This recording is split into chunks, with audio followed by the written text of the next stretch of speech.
Sugatan ang isang barker ng jeep sa Quezon City matapos siyang saksakin umano ng kanyang kaibigan dahil daw sa selos. Itinanggi ng suspect ang krimen. Nagbabalik si James Agustin. Dinala sa ospital ang 40 anyos sa lalaking barker ng jeep matapos saksakin umano ng kanyang kaibigan sa Barangay Commonwealth, Quezon City bandang alas 8 kagabi. Ang biktima nagpapagaling pa matapos magtamo ng saksak sa kaliwang braso. Sa follow-up operation ng pulisya sa Fairview, naaresto ang 39 anyos sa lalaking sospek. Base sa investigasyon, nakainuman dalawa na mangyari ang insidente. Pinuntahan siya noong ating sospek sa kanyang pinagbabarkeran at kakausapin sana. Dinala siya sa madilim na bahagi ng daan tapos inundayan na siya ng saksak. Nabawi ang kutsilyo na ginamit ang sospek. Ayon sa pulisya, selos ang lumalabas na motibo sa krimen.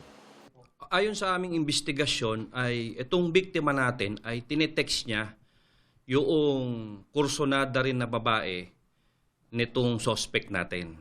Bago sila nagkaroon ng insidente, ng pananaksak, ay pinalayas noong suspect natin yung biktima kasi iisa yung kanilang tinutuluyan.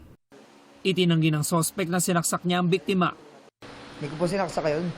May hawak siyang kutsilyo, dulas lang ho siya.